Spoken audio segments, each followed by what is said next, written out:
요한복음 18장 1절에서 14절 말씀입니다. 요한복음 18장 1절에서 14절 말씀, 신약전서 178페이지에 있습니다. 제가 봉독하도록 하겠습니다. 예수께서 이 말씀을 하시고 제자들과 함께 기드론 시내 저편으로 나가시니 거기 동산이 있는데 제자들과 함께 들어가시다. 거기는 예수께서 제자들과 가끔 모이시는 곳이므로 예수를 파는 유다도 그곳을 알더라.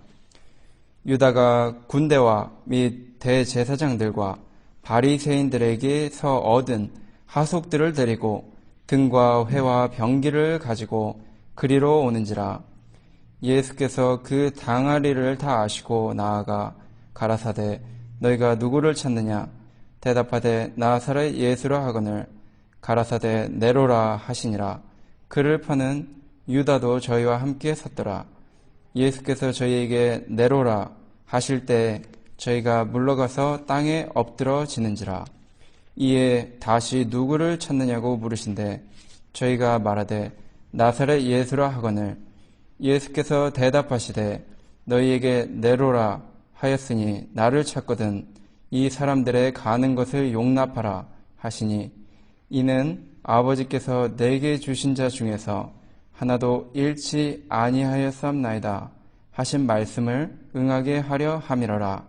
이에 시몬 베드로가 검을 가졌는데 이것을 빼어 대제사장의 종을 쳐서 오른편 귀를 베어버리니 그 종의 이름은 말고라. 예수께서 베드로더러 이르시되 검을 집에 꽂으라. 아버지께서 주신 잔을 내가 마시지 아니하겠느냐 하시니라. 이에 군대와 천부장과 유대인의 하속들이 예수를 잡아 결박하여 먼저 안나스에게로 끌고 가니 안나스는 그 해에 대제사장인 가야바의 장인이라.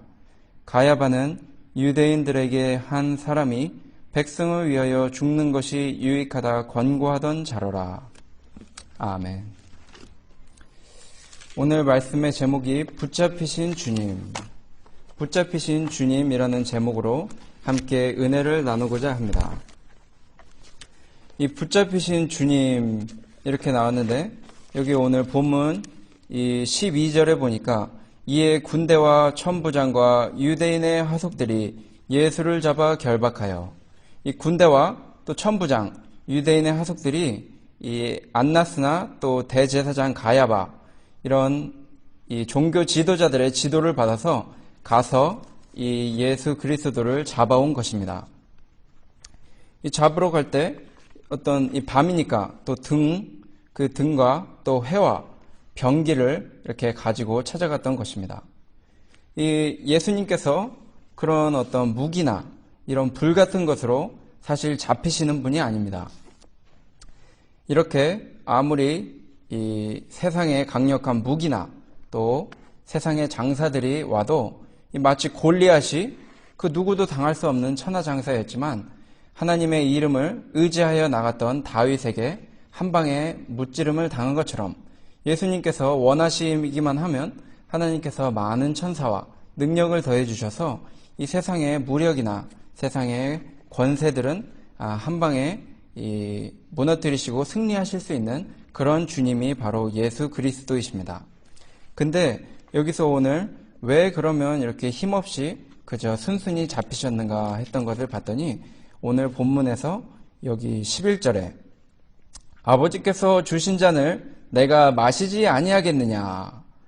이 잔이 잡혀서 이 고난을 받으시고 십자가에서 죽음으로 이 하나님의 뜻을 이루는 이 고난의 잔, 이 고난의 잔이 아버지께서 오신 것이니 내가 순순히 받겠노라 하시며 하나님의 뜻이니 내가 감당하겠노라 이렇게 일부러 잡혀 가시는 이 장면이 오늘 나오고 있는 것입니다. 예수님께서 붙잡히시는 이 광경이 있는데 특별히 우리가 주목할 점이 예수 그리스도께서 홀로 이 외롭게 가시는 이 길이지만 그 가운데서도 온전히 하나님의 뜻을 이루시고 또 주변에 아주 어지러운 상황이기 때문에 주변에 있는 제자들도 좀 실수를 하고, 또 잡으러 온 이 군사들도 이 사리 분별을 하지 못하고 이 죄 없는 의인을 이 종교 지도자들에게 잘 보이려고 팔아넘기는 이런 말도 안 되는, 어떻게 보면 정말 국민들을 위해 할 국회의사당 이런 곳에서 자기들의 사리 사욕을 채우기 위해 자기들이 좋아하는 이 법을, 자기들의 기득권을 유지하기 위해 다른 사람들의 의견을 무시하고 날치기로 통과시킨다든지, 아니면 자기들끼리 주먹질하며 싸우듯이 하는 광경을 뉴스에서 볼 수 있는데, 그런 것처럼 이 말도 안 되는 정의를 무너뜨린 이런 체포와 또 기소 장면과 또 재판하는 장면들이 이제 나올 텐데, 이것을 보면서 참 옳지 않고 참 상황이 난장판이다, 이런 장면을 보시게 되는데, 그 중에 우리가 배워야 할 것은 이런 어지러운 상황, 말도 안 되는 상황을 과연 주 예수 그리스도께서는 어떻게 그 상황을 대처하시고 또 하나님께 영광을 돌리셨는가 하는 장면에 조금 더 이제 관심을 기울여서 이 본문을 살펴나갈 때 더 많은 은혜를 받으실 수 있을 줄 믿습니다. 1절부터 살펴보겠습니다. 예수께서 이 말씀을 하시고 제자들과 함께 기드론 시내 저편으로 나가시니 거기 동산이 있는데 제자들과 함께 들어가시다. 26절 보니까 요한복음 17장 26절에 내가 아버지의 이름을 저희에게 알게 하였고 또 알게 하리니 이는 나를 사랑하신 사랑이 저희 안에 있고 나도 저희 안에 있게 하려 함이니이다. 이게 기도 끝자락, 예수님이 이 잡히시기 전에 제자들을 위해서 이제 아주 길게 기도하신 장면입니다. 예수님이 주기도문 알려주실 때 기도를 길게 하시면서 주기도문 제자들에게 알려주셨고, 그 외에 가장 길게 나온 예수님의 이 기도 장면이 바로 이 17장에 나오는데, 그 기도 내용의 핵심이 이제 십자가를 앞에 두고 앞으로 모욕을 당하고 고통을 당하고 또 제자들에게 배신을 당하는 그런 가운데 자기를 위해서 기도를 하는 장면이 거의 나오지 않는다는 것입니다. 내가 아버지의 이름을 저희에게 알게 하였고 또 알게 하리니 이는 나를 사랑하신 사랑이 저희 안에 있고 나도 저희 안에 있게 하려 함이니라. 주님께서 나를 사랑하신 것처럼 죄 없고 또 하나님 뜻에 온전히 순종한 이 하나님의 어린 양, 저의 순수한 이 거룩한 산제사 이 되는 저를 사랑하신 것처럼, 비록 저들 부족하고 죄도 많고 나를 배신할 자들이지만 저들의 사랑받을 수 있도록 나에게 주신 그 사랑을 저에게도 주시기를 부탁드립니다. 이렇게 기도하면서 끝마치신 것처럼 이 기도 전체적인 내용이 저들을 보호해 주시고 저들에게 믿음을 더하시고 나에게 베풀어 주신 영광과 사랑을 저들에게 주십시오, 이런 기도를 하셨던 것입니다. 이 말씀을 하신 후에 이 제자들과 함께 기드론 시내 저편으로 나가시니 거기 동산이 있는데 제자들과 함께 들어가시다. 여기서 조금 말씀을 집중해서 살펴보면은 제자들과 함께 어디로 가시고 있냐면 지금 그 겟세마네 동산, 그 유명한 겟세마네 동산의 그 기도, 3번 기도하시면서 이 잔을 내게서 지나가게 해 주십시오. 그러나 아버지의 뜻이라면 이 잔이 지나가지 않고는, 마시지 않고는 이 잔이 지나갈 수 없는 잔이라면 아버지의 원대로 되기를 원하나이다. 이 기도를 하신 그 유명한 겟세마네 그 동산, 겟세마네의 기도를 하러 가시는 것입니다. 근데 건너시는데 그 동산 가는 길에 어떤 시내가 하나가 있습니다.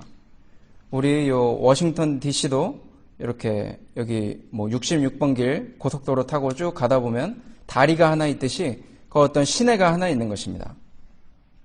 그 시내를 이제 건너서 저편으로 가는데 이 사도 요한이 어떤 이 기록을 하면서 이 기드론 시내, 별로 유명하지 않은 시내를 꼭 넣어서 이렇게 묘사를 한 것이 어떤 의미심장한 어떤 이 상황을 좋지 않은 상황을 암시하려고 이렇게 의도적으로 이 기드론 시내를 아마 같이 기록하지 않았는가 이렇게 성경학자들이 보고 있습니다.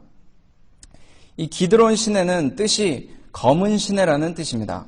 아주 거무스름해서 마치 오염된 것처럼 그렇게 깨끗하지 않은 그런 시내가 바로 이 기드론 시내입니다. 이 기드론 시내는 옛날에 열왕기 상하 이런 데 보면은 유다 나라의 이 경건한 왕들이 우상들을 불사르고 파괴하는 그런 시내였습니다. 마치 조금 저주받은 그런 시내처럼 이런 거무스름한 그런 시내였던 것입니다. 이 예수님께서 이제 순환의 시작, 이 고난을 시작하는 이 장면을 이 저주받은 이 검은 시내를 건너시는 장면으로 이렇게 묘사를 하고 있는 것입니다. 주님께서 이 불행을 암시되는 이 장면 속에서 이 불길한 징조 이런 것을 보면서 이제 그 기도를 하러 가시는 것입니다. 우리가 어떤 이 좋지 않은 상황에 있을 때 다름 아니라 무엇보다도 기도해야 한다는 것입니다. 이 영화 같은 데 보면은 뭐 갑자기 안 좋은 일이 일어나려고 그럴 때 갑자기 뭐 병이 깨진다든지 아니면은 뭐 옛날에 좋지 않았던 기억이 저 장면에서 어떤 큰 사고가 있어서 내 사랑하는 사람이 죽었는데 내 사랑하는 가족이 죽었는데 이런 장면이 마치 갑자기 생각나다가 그 비슷한 상황이 재현되는 그런 영화들이 많이 봤던 제가 기억이 있습니다. 이 검은 시내, 기드론 시내를 이렇게 걸으면서 이제 순환의 시작을 알리는 이때 주님께서 한 것이 뭐 도망가신다든지 아니면 뭐 대제사장이나 빌라도를 만나서 무슨 이 잘못된 상황을 억울함을 뭐 말했다든지 그런 식으로 해서 이 주님께서 주시는 고난을 피해 가신 것이 아니라 그런 어두운 이때, 이 고난의 시작을 알리는 이때에 다름 아닌 겟세마네 동산으로 가셔서 기도를 하셨다는 것입니다. 이 기도를 하셨는데 보니까 어쩌다가 특별 기도하려고 이렇게 가신 것이 아닌 것이 2절에 나와 있습니다. 2절에 보니까 거기는 예수께서 제자들과 가끔 모이시는 곳이므로 예수를 파는 유다도 그곳을 알더라. 이 유다가 그곳을 알고 있습니다. 종종, 영어로는 often, Jesus often met there with his disciples.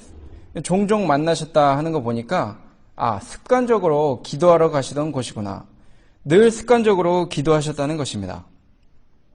예수님께서 이 십자가 앞에서 고난이 갑자기 들이닥쳤기 때문에 아이쿠야 기도해야겠다 하고 가신 게 아니고 늘 기도하던 곳에서 습관적으로 기도하시던 그 자리에서 기도하셨다는 것입니다. 이 기도를 하는데 기도를 어떻게 하셨는가? 여기서는 잘 나와 있지 않습니다. 왜냐하면 요한복음에서는 보통 되게 좀 깊이가 있고 약간 어떤 그 복음을 앞에서 마태복음, 마가복음, 누가복음 이 세 가지에 나온 이 어떤 그 상황들을 좀 더 영적인 해석으로 이렇게 해석해주는 책이 요한복음이기 때문에 이 주변 상황을 잘 설명해주고 보충해주는 그런 복음서가 바로 요한복음입니다.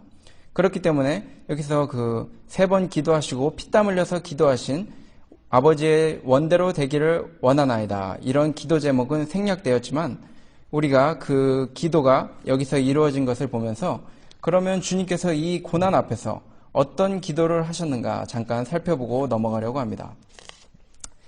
예수님의 이 기도는 사실 참으로 우리들이 죄가 많고 도움이 필요해서 그런 기도가 아니라 예수님은 하나님의 아들이시며 죄가 없으시기 때문에 사실 이 하나님 앞에 원하시는 대로 또 필요한 것을 항상 공급받으시는 그런 완전한 분이십니다. 그렇지만 그런 가운데서도 주님은 늘 이 기도를 하셨다는 것이 참으로 특별한 경우라고 할 수 있습니다. 이 부모님들도 보면은 이 사랑하는 자녀들이 있습니다. 열 손가락, 어떤 손가락 깨물어도 다 이 사랑스러운 자녀들입니다. 그렇지만 그 사랑하는 자녀들 중에도 그냥 가만히 있고 부모님께 대화도 없고 또 뭐 필요하다, 뭐 도와달라 이렇게 안 하는 자녀보다는 이것도 저것도 해주세요. 또 나는 이게 좋아요. 뭐 나는 저게 싫어요. 그리고 뭐 나는 앞으로 뭐가 되고 싶어요 이러면서 자기들의 꿈을 얘기하면서 자기의 필요한 것을 계속해서 이 부모님께 얘기하는 그 자녀에게 더 해주고 싶고 더 사랑이 가고 더 이뻐하고 싶은 그런 마음이 드는 것입니다. 그렇기 때문에 이 하나님 아버지의 독생자 되시는 외아들인 이 예수님께서는 항상 주님과 대화하시며 하나님 아버지와 대화하고 교통하는 이것을 가장 중요시 여겼고, 지금 십자가가 코앞인데도 다른 것 할 것이 아니고 그것을 대비해서 무엇보다도 기도를 하시는 그런 장면을 보여주고 계신 것입니다. 늘 기도하고 또 기도하시다가 십자가 앞에서 이제 더욱 힘써서 기도하는 그런 장면이 보여주고 있습니다. 저도 어렸을 때 그래도 이 수능 시험이나 뭐 기말고사 이런 거 있을 때 벼락치기로 공부를 많이 했었는데 성적이 갑자기 그렇게 공부한다고 잘 나오지는 않습니다. 늘 공부하고 어떤 선생님이 말씀하시기를, 야 너희들 이제 수능 앞섰다고 고3 때 1년 공부하는데 그렇다고 갑자기 뭐 서울대 가고 그럴 수 있는 것이 아니다. 저 서울대 가는 애들은 벌써 한 12년 정도, 초등학교 1학년 때부터 12년 공부했기 때문에 그 서울대를 가는 것이다 하는 이 얘기를 해주셨습니다. 예수님은 늘 기도하셨습니다.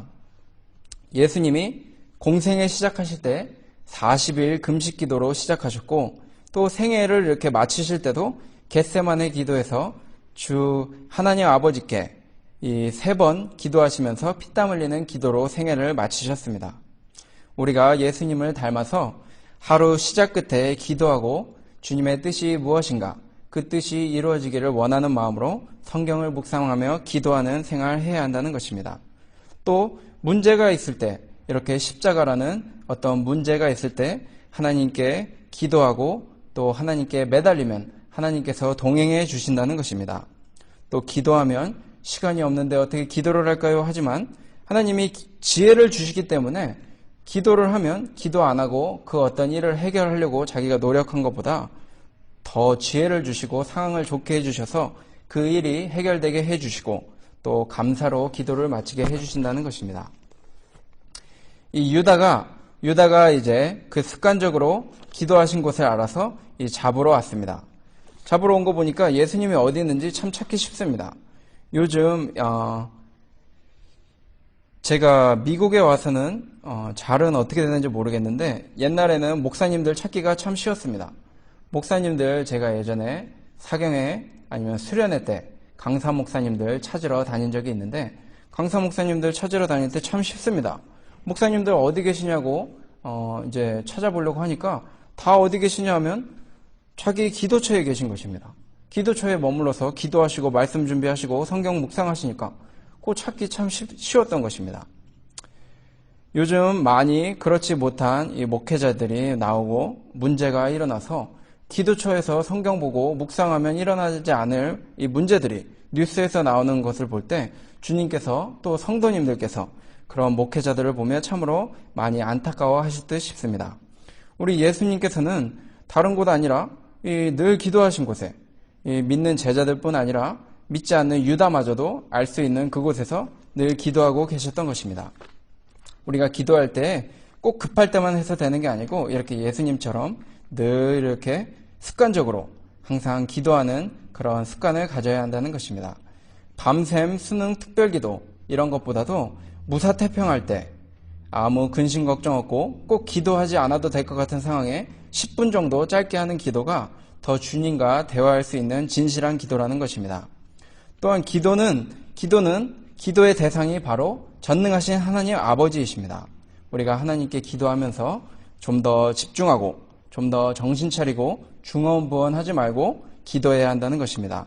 보통 평안하면 기도를 하지 않는데 이 어려울 때 예수님께서 십자가 앞에서도 이 고통 가운데 기도하신 것처럼 특별히 우리는 어려울 때도 기도해야 합니다.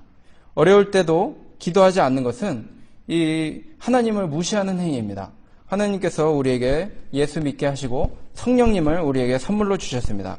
성령 하나님을 우리 안에 계신데 무슨 어려울 때도 이 하나님 앞에 기도하지 않고 성령님 도움 의지하지 않고 내 방식대로 내가 이 일을 해나가야겠다 하는 것은 이 성도로서의 기본을 무시하는 행위가 된다는 것입니다.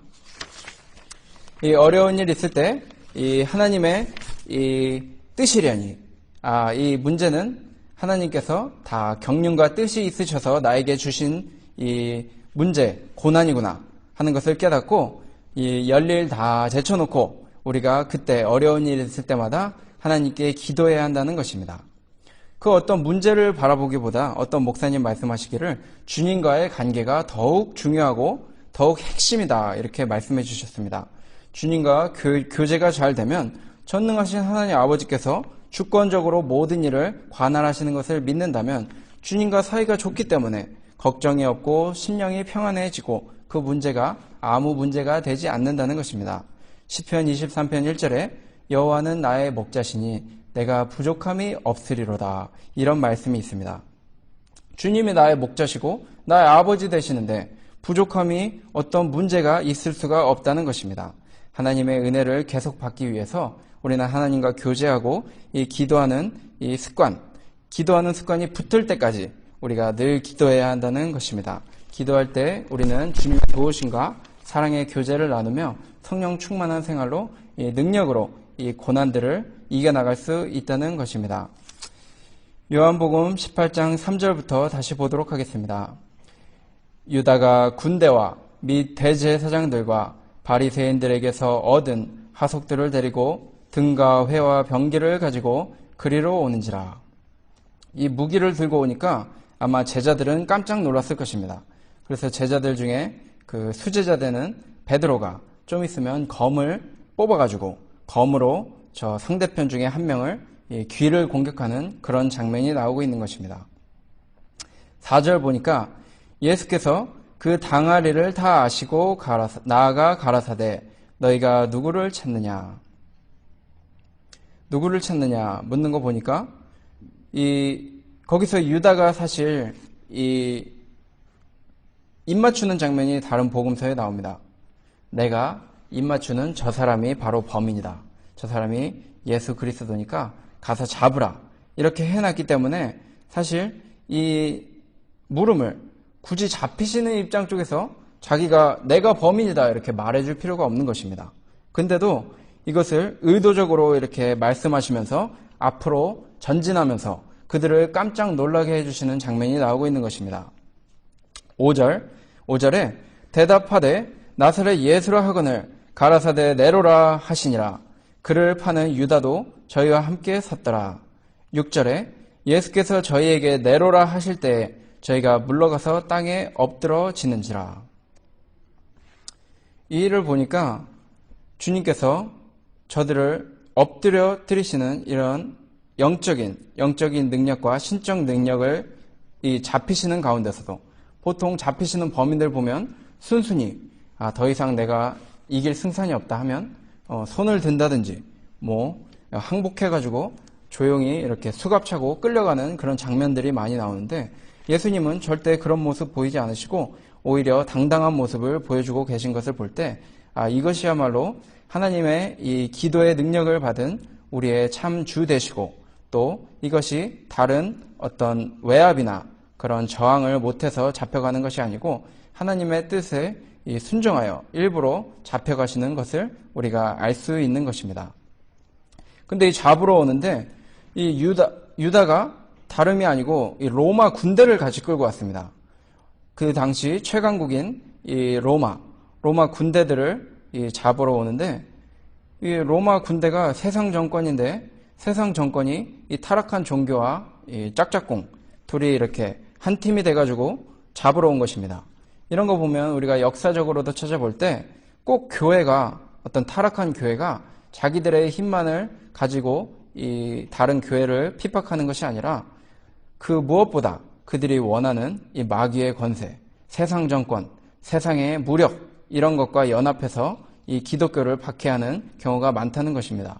중세 시대 때도 이 카톨릭이 타락한 카톨릭이 이 보헤미안 신교들, 이 예수 믿는 사람들 박해하려고 아주 성경 읽는 사람들 다 잡아서 죽이고 이렇게 박해하는 일들 많이 있었고, 또 일본도 우리나라 점령했을 때 이 기독교를 많이 박해했습니다. 지금 그리고 예전에도 중국과 북한에서는 기독교 믿는다는 이유로, 성경 가지고 있다는 이유로, 또 성경을 배포했다는 이유로 잡혀가거나 또 죽는 일들이 많이 발생하고 있는 것입니다. 예수님 때처럼 이 말세에도 또 역사적으로도 계속해서 그 일이 일어나고, 계시록 13장 1절 2절 제가 잠시 찾아서 앞으로 이 세상 권력이 이 기독교를 박해하는 장면을, 묘사한 장면을 제가 잠시 읽고 넘어가도록 하겠습니다. 요한계시록 13장 1절로 2절에 내가 보니 바다에서 한 짐승이 나오는데 뿔이 10이요 머리가 7이라. 그 뿔에는 10 면류관이 있고 그 머리들에는 참람된 이름들이 있더라. 내가 본 짐승은 표범과 비슷하고 그 발은 곰의 발 같고 그 입은 사자의 입 같은데 용이 자기의 능력과 보좌와 큰 권세를 그에게 주었더라. 마치 로마 군대처럼 아주 강력하고 또 무서운 이 능력의 동물들 같은 이런 사람이 대항할 수 없는 그런 세력들이 앞으로, 또 왕들이, 정권들이 이 타락한 이 종교와 함께 손을 잡고, 마귀와 손을 잡고 앞으로 이 기독교인들을 박해한다는 것입니다. 코로나 때도 다름 아닌 생뚱맞게 교회를 공격하는 것입니다. 다른 사람들 쇼핑하고 지하철 타고 출근해서 일하는 것은 괜찮고, 교회에 모여서 안전수칙 지키면서 예배 드리는 거, 그것이 문제고, 거기서 모든 코로나가 발생했다고 공격하는 것을 보니까 이 세상 정권과 타락한 종교는 언제나 친구 될 수 있고 함께 공격하기 때문에 우리가 삼가 조심하며 준비해야 한다는 것입니다. 이 나사렛 예수라 이렇게 불렀습니다. 너희가 누굴 찾는고? 이렇게 예수님께서 물어보시니까 대답하되 나사렛 예수라. 이것은 우리가 사도행전 보면 나사렛 예수 그리스도의 이름으로 명하노니 나을지어다, 귀신아 물러가라, 이런 것처럼 이 하나님의 그 참 선지자 되시는 나사렛 예수 그리스도를 믿음으로 이렇게 부른 그런 명칭이 아니고, 이 나사렛이 어디냐면 시골 촌동네입니다. 갈릴리 어부들도 거기 출신이고, 이 시골 촌동네, 거기서 무슨 인물이 나오겠느냐 이렇게 무시당하는 그런 지역입니다. 시골 촌동네에서 온 그 예수라 하는 그 지금 자기가 왕이라고 하는 반역자를 찾노라, 이렇게 무시하면서 말하고 있는 것입니다. 근데 예수님께서 저희들에게 이쯤에서 순순히 안 잡히시고 영적 능력과 또 신적인 능력으로 저들에게 내로라 이렇게 대답할 때, 이 죄가 없으시고 하나님의 이 능력과 말씀대로 나가시는 분이기 때문에 그 권세가 있고 능력 있는 그 모습에 그들이 땅에 엎드러지며 뒤로 쓰러졌던 것입니다. 굳이 이렇게 안 하셔도 되는데 했던 것이, 한 번 더 물어보시면서 또 물어보십니다. 7절에 이에 다시 누구를 찾느냐고 물으신대 저희가 말하되 나사렛 예수라 하거늘. 예수께서 대답하시되 너희에게 내로라 하였으니 나를 찾거든 이 사람들의 가는 것을 용납하라 하시니. 한 번 더 이렇게 물어보신 것이, 저 불쌍한 자들도 또 유다도 이 시간에 이런 죄 없는 나를, 또 신적 능력과 이 지금까지 이 소경들을 고치고 하나님의 선지자가 아니면 할 수 없는 기적들을 당신들도 다 알기 때문에 이런 다시 한번 내가 보여주는 신적 능력과 권세를 한 번 더 보면서 회개하고 돌이키기를 한 번 더 기회를 주셨던 것입니다.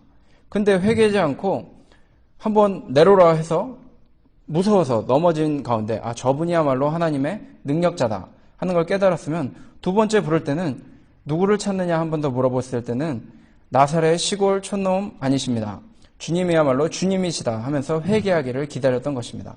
근데도 이 강팍해서 마치 스데반 집사 죽일 때 귀를 막고 이를 갈면서 하나님의 말씀을 알고 그것이 선이고 자기가 죄인이고 하나님이 옳은 것을 알지만 귀를 막고 돌을 들고 달려가서 그 스데반을 죽인 것과 같이 그들의 강팍한 마음이 회개하지 않고 다시 반역자 나사렛 예수를 찾습니다. 이렇게 대답했던 것입니다. 그래, 그렇게 찾느냐? 근데 이제 찾으면은 나를 찾거든 이 사람들의 가는 것을 용납하라 하시니, 나를 잡으려 왔다면 이 주변의 제자들은 보내주라, 이렇게 사랑으로. 자기가 우리는 내 코가 석자, 이런 말이 있는데, 예수님은 이제 잡히셔서 십자가에 못 박히실, 죽으실 운명인 가운데 가장 힘든 상황, 가장 어려운 상황에 있으신 분이 제자들을 생각하고 그들을 사랑하시는 모습을 보여주신 것입니다. 9절 보니까 이는 아버지께서 내게 주신 자 중에서 하나도 잃지 아니하였삼나이다 하신 말씀을 응하게 하려 함이로라. 17장 2절 말씀인데, 17장 2절에 아버지께서 아들에게 주신 모든 자에게 영생을 주게 하시려고 만민을 다스리는 권세를 아들에게 주셨음이로소이다. 아버지께서 아들에게 주신 모든 자에게 영생을 주게 하시려고, 이 자기가 받은 자를 끝까지 사랑하시고 챙겨주시는 그 말씀을 보여주고 계신 것입니다. 자기에게 주신 자 중에 하나도 잃지 않기 위해서 지금 이들이 같이 고난받고 같이 십자가 지게 되면은 감당하지 못한다는 것입니다.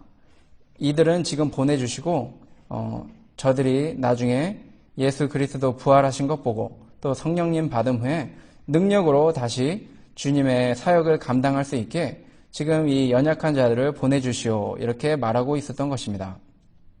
그래서 이제 보내주려고 이제 문제없이 이 일을 예수님께서 해결하려고 하시는데, 그때 이제 베드로가 검을 가지고 공격을 하였습니다.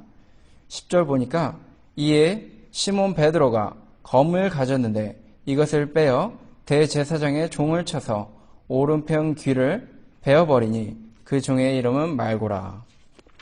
이렇게 공격하는 장면 속에서 예수님께서 어떤 말씀을 하셨냐면은, 그 검을 집어넣어라.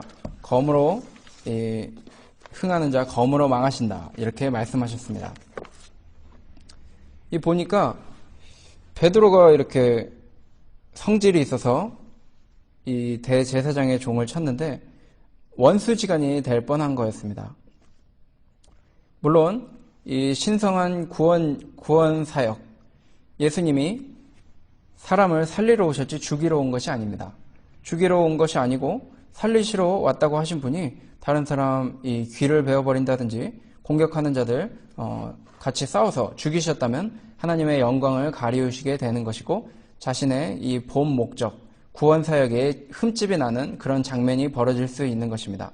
또 이 귀를 지금 안 고쳐주시면은 이 말고라는 사람과 그 말고라는 집안 사람들이 베드로와 원수지간이 되는 것입니다. 원수지간이 돼서 이 말고 집안 사람들과 베드로가 나중에 대치하게 되는 상황이 벌어질 수 있기 때문에 주님께서 그것을 미리 아시고 그것을 고쳐주심으로써 베드로와 말고가 다시 아무 이상 없는 원수지간 안 되게 해주신 것을 볼 수 있습니다. 그래서 어떤 일이 이제 읽다 보면은 벌어지냐면, 베드로가 이제 예수님을 막 부인하는데 그 부인하던 그 일 중에 그 말고라는 그 귀뱀 당한 그 사람, 그 피해받은 사람, 그 사람 가족이 이제 말합니다. 내가 너 봤어. 너 그때 너 예수님 잡힐 때 너 우리 공격한 사람이지? 이렇게 여기 18장 26절에 대제사장의 종 하나는 베드로에게 귀를 베어 버리운 사람의 일가라.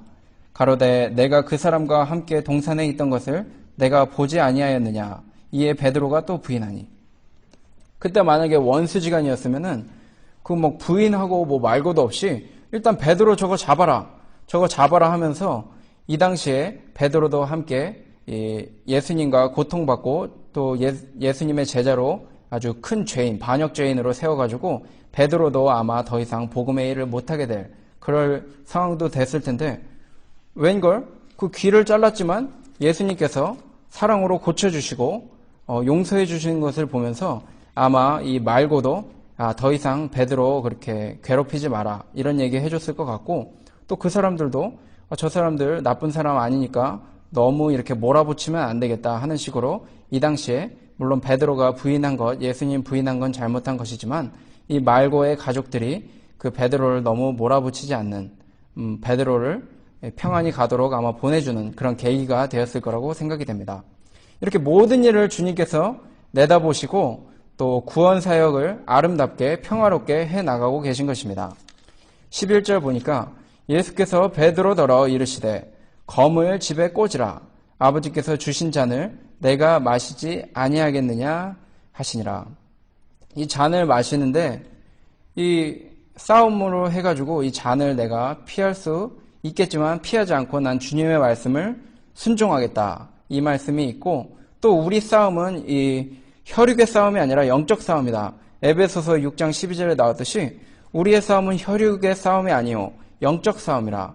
이 영적 전쟁이기 때문에 굳이 이렇게 칼 들고 이렇게 우리의 생명 유지하려고 이렇게 싸울 필요 없다. 이렇게 말씀해 주시면서 우리가 어떤 고난이든지 육신의 고난이 조금 오더라도 매를 좀 맞더라도 사람들에게 욕을 먹는다든지 무시당하더라도 주 예수 그리스도의 복음을 전할 수 있다면 우리가 영적 싸움 승리해야 하기 때문에 믿음과 인내와 사랑으로 그 영적 싸움을 승리해야 한다는 것입니다. 이제 12절부터 14절, 12절로 14절 이제 주님이 잡혀가셨습니다. 12절 보니까 이에 군대와 천부장과 유대인의 하석들이 예수를 잡아 결박하여 먼저 안나스에게로 끌고 가니 안나스는 그 해의 대제사장인 가야바의 장인이라. 이 종교 지도자들이 다 모였습니다. 근데 종교 지도자들 중에 특별히 주님께서 이 안나스나 가야바 또 빌라도를 기록해 놓으신 이유가 그들은 더 많이 알고 더 많이 배운 자들입니다. 그렇기 때문에 여기 군대 그 당시 예수님 체포했던 그 군인들 이름 하나하나 어디 기록해 놓으실 수도 있겠지만 성경에 이 족보가 얼마나 많은지 마치 이 에돔 백성들 이름까지 하나하나 차근차근 다 내려오는 것이 성경책입니다. 이 군사들 너 나 그때 뺨 때렸지? 너 나 침 뱉었지? 이렇게 했던 사람들 예수님이 주님께서 성경 기록하실 때 다 기록할 수 있으셨겠지만 그들은 다 내버려 두시고 여기 안나스 또 가야바 대제사장 또 빌라도 이런 사람들 이렇게 기록해 놓은 것을 보니까 알고 행한 자들이 죄가 더 많다 이렇다는 것입니다. 모르는 사람들보다 성경을 더 많이 알고 또 주변 상황을 다 파악하고 예수님이 얼마나 선하신지가 그분이 하신 일이 우리 로마 제국이나 세상 법과 비교해 봤을 때 얼마나 완전하고 흠이 없는 분인가. 이 법대로 이렇게 아무리 따져봐도 먼지가 털어서 안 나오는 분임을 이들이 알았지만 체포한 것을 볼 때 그들의 죄가 크다. 이것을 말씀해 주시려고 그들의 이름을 또 그들의 가족 관계를 이 장인이랑 또 사위 관계입니다. 종교 지도자들이 타락해서 그냥 아무나 뽑는 게 아니고 자기 친족들 한 자리씩 해먹으려고 이렇게 끼리끼리 하고 있었던 것입니다. 근데 14절에 좀 이상한 장면이 나옵니다. 가야바는 유대인들에게 한 사람이 백성을 위하여 죽는 것이 유익하다 권고하던 자라라. 어떻게 압니다. 성경을 좀 알고 있는 것입니다. 이 베드로전서 2장 19절에 베드로전서 2장 19절에 애매히 고난을 받아도 하나님을 생각함으로 슬픔을 참으면 이는 아름다우나 죄가 있어 매를 맞고 찾으면 무슨 칭찬이 있으리요. 오직 선을 행함으로 고난을 받고 참으면 이는 하나님 앞에 아름다우니라. 이 하늘의 밀알이 죽어서 많은 열매 맺는 일, 하나님 보시기에 얼마나 아름다운 일입니까? 이것을 조금 이해하고 있는 듯한 장면이 나오고 있는 것입니다.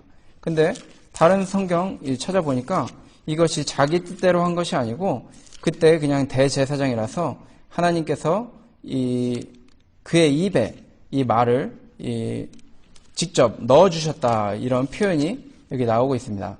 요한복음 11장 보니까 요한복음 11장 52절에 또 그 민족만 위할 뿐 아니라 흩어진 하나님의 자녀를 모아 하나가 되게 하기 위하여 죽으실 것을 미리 말함이로라. 50절에 한 사람이 백성을 위하여 죽어서 온 민족이 망하지 않게 되는 것이 너희에게 유익한 줄을 생각지 아니하는도다 하였으니 51절에 이 말은 스스로 함이 아니요 그 해에 대제사장이므로 예수께서 그 민족을 위하시고 그 해의 대제사장인데 타락한 대제사장입니다. 타락한 대제사장인데 그래도 하나님께서 타락했어도 그 입장에서 마땅히 말할 사람이라면 타락하고 부족한 사람이라도 그 말을 하게 한다는 것입니다.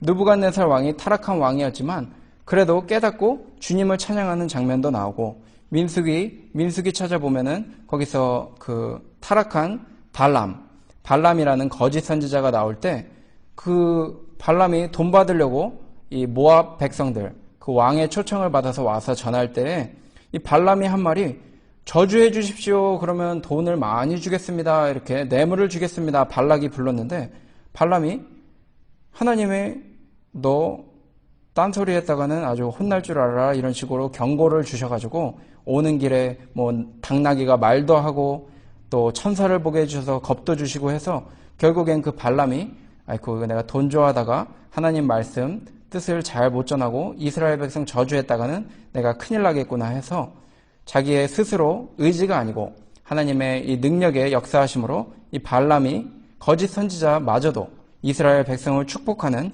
그런 장면이 나오고 있습니다. 그런 거 볼 때 이 가야바도 그 해의 대제사장이기 때문에 이 성경 말씀을 자기가 알고 있던 이 말씀을 이렇게 자의는 아니지만 하나님의 역사하심으로 이렇게 선포하는 그런 장면이 나오고 있는 것입니다. 이렇게 하여 주님의 이 뜻이 예수 그리스도께서 죽으심으로 고난 받으심으로 이것이 하나님의 영광을 나타내고 그를 통해 많은 생명의 열매들이 예수 믿고 구원받는 그런 이 아름다운 십자가의 구원 역사가 이루어졌던 것입니다. 예수님께서 특별히 오늘 하신 일, 고난 받는 가운데 가장 먼저 하신 일, 기도하신 일, 우리가 기억해야 되겠고, 기도하실 뿐만 아니고 이 어려운 어지러운 상황에서도 자기가 주님이심을 나타내시며 원수들을 불쌍히 여기시고 또 자기를 배반하고 도망갈 이런 어떻게 보면 좀 무심하고 참 불쌍한 이런 제자들을 끝까지 사랑해 주시며 챙겨 주시는 모습을 보면서 우리들도 주님의 뜻을 행하면서 조금 더 일처리를 이 말씀대로 하나님의 뜻대로 기도하며 잘 감당해야 한다는 것입니다. 이번 주간 고난 주간인데 다른 기도보다도 특별히 이 예수님께서 주신 잔, 아버지께서 주신 잔을 예수님이 하나님의 뜻이니까 무엇이든 내가 주님께 순종하겠습니다 하고 마신 것처럼 우리 각자 인생 살면서 아버지께 주시는 고난의 잔이 있다는 것입니다. 특별히 그 고난의 잔을 우리가 예수님처럼 우리가 순종하신 그 주님의 그 겸손하심을 본받아서 주님 이번 주간 특별히 우리 각자에게 내 자신에게 주신 이 고난의 잔을 마시게 하여 주시옵소서. 이런 아름다운 기도 할 수 있으면 참 좋을 것 같습니다. 아버지께서 요구하시는 일은 무엇이든 간에 우리가 받아 마시겠습니다. 이럴 때 무엇이 되느냐? 하나님의 뜻이 이루어지는 것입니다. 자기가 죽고 예수 그리스도가 내 안에서 살고 하나님의 영광이 나타나는 그런 고난주간 되도록 혹시 고난이 있던 일, 또 앞으로 있을 고난 생각할 때에 이것이 그래도 하나님의 뜻이라면 제가 받겠습니다 하면서 주 예수 그리스도의 고난에 동참하며 또 그 영광의 자리에 함께 갈 것을 고대하는 그런 좀 더 진지하고 겸허한 그런 고난주간 되시며 하나님과 더욱 가까운 교통하시는 천사의 도움을 받으시는 그런 성도님들 되시기를 주님의 이름으로 소원합니다. 기도하겠습니다.